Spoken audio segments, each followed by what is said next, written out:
Please subscribe for daily and weekly upload. Just a 1-minute sermon on that song title with a text. And how many of you would love to experience this? I thought you would. How y'all doing over there? This is gonna be the best night of your life. Starts right now. Starts with this. Okay. So the song that you came out to, My Shot. What's the text and what's the sermon? My shot. My shot is the young prophet who Elijah commissions to shoot the arrow. And depending upon how far he shoots it, it determines, well, what he could have had. And said, if you would have struck the ground more times, you could have gone further. The power of the text exists in the reality that God does not make the shot for us, but he gives us all of the ingredients that are necessary to be successful. And so when it's my time to make my shot, you see, I can't wait on God to make the shot, but I have to have the will and the tenacity and the vision and the drive to pull all the way back far enough to take my shot. Touch your neighbor and say, it's my shot.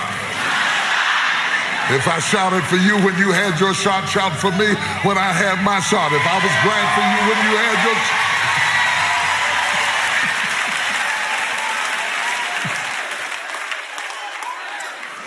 Next one. The room where it happens. Oh, gosh. Thomas coming into the upper room after Christ is risen from the dead, and he comes into the room having missed the initial inaugural moment that Christ reappears to his disciples. Now he comes to the room. The power of being in the room will determine the destiny of his ministry and his life. He comes to a room that he enters into the door, but Christ comes through the door. Spirit enough to come through the door and man enough to eat fish inside the door. He boggles the mind of the disciples, but that was not what convinced Thomas to believe. What caused Thomas to believe, because otherwise Thomas would have thought he was a ghost. He says, reach hither your hand and feel the nail prints in my hands and touch my side, and be not faithless, but believe. And all of a sudden, the doubting Thomas is converted only because he is in the room. Now, touch your neighbor, say, I'm in the room. Even if I'm in overflow. In the room. One more. Do you want to say more about that one? No, I can. Because I was on a basic track. I was thinking like my shot is David and Goliath, but okay, yours is better. What else is new? Or we could go in the room where they are mourning over the corpse of a 12-year-old dead girl, and all of a sudden Jesus puts them all out of the room until nobody's in the room but her and Jesus, and they're alone.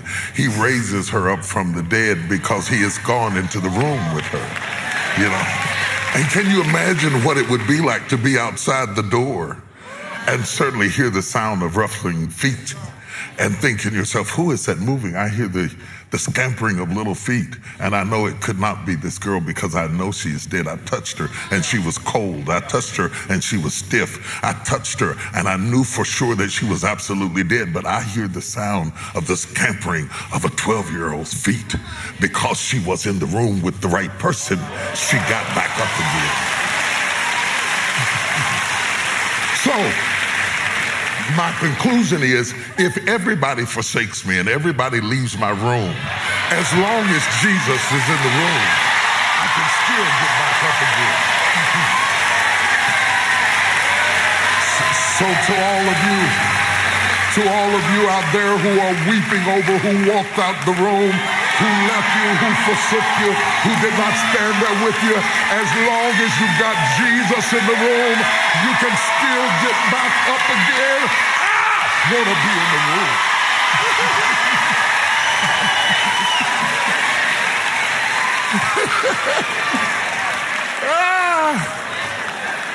Don't think of nothing else, I'm running out.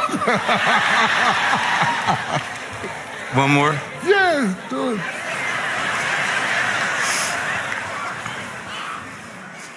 Who lives, who dies, who tells your story? Who lives, who dies, who tells your story? Early in the morning, the breaking of day, the women wrap themselves up to go down to the tomb, loyal to a Jesus who has become extremely controversial, has been executed, not crucified, executed on the cross. And yet they are still going down, even though he did not do what they thought he was going to do. These women rise up early and go down to the tomb.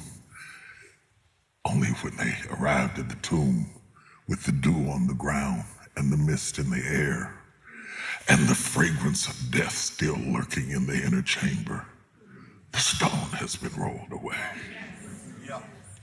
And sitting on top of the stone on each side is an angel saying, he is not here. He has risen from the dead. And the question then becomes, since he is not here, who tells the story? This woman comes running back. It is totally inappropriate in a misogenic age that a woman would be the first one to carry the message. But there are some times and some seasons that you have to break the protocol of the day. Because Jesus was looking for somebody who was bold enough to walk into a room full of men and tell them, I know for myself, he is risen from the dead. And I am alive to tell his story. Good night, everybody.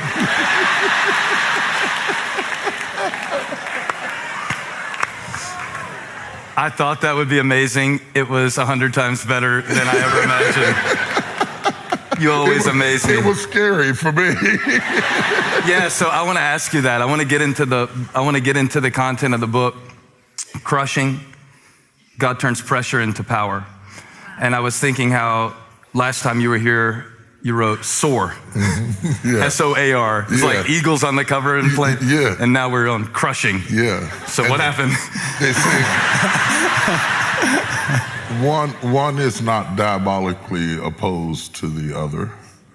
For the eagle, soar is about flying, but for the eaglet, soar is about falling. If the eagle stirs her nest and the eaglets are pushed out of the comfort of their nest, is that not crushing? If their food supply is now cut off and they are pushed out by their own mother to fall off the side of a cliff, is that not crushing? Why would mama do that to me? Why would mama not feed me? And in the process of the eaglet falling, flapping its wings in hysteria, it is the thing that crushed the eaglet that causes it to soar. Wow. And what the substratum of, you told me not to use the word, what epitomizes the whole value of crushing is to explain to people not to be confused when the crushing precedes a soaring.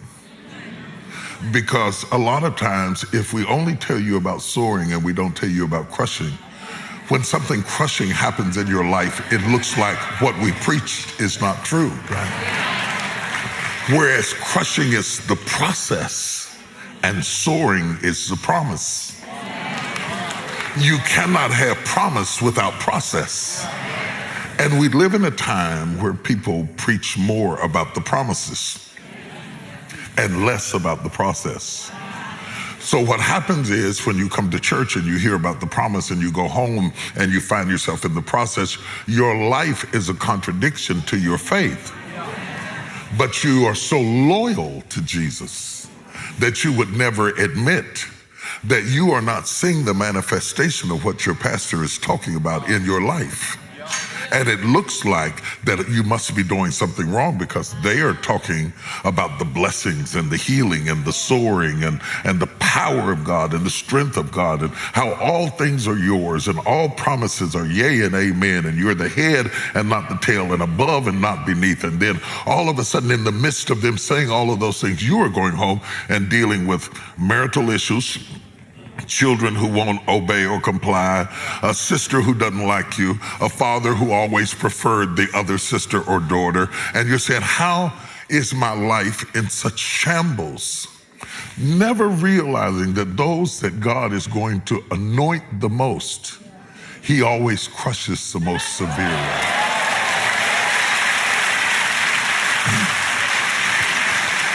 When we were talking about the arrows a moment ago, and we were talking about striking the ground, and we were talking about the bow and arrow, you must realize the further the arrow is going to be shot, the more it must be pulled back. And I wrote crushing in part because I have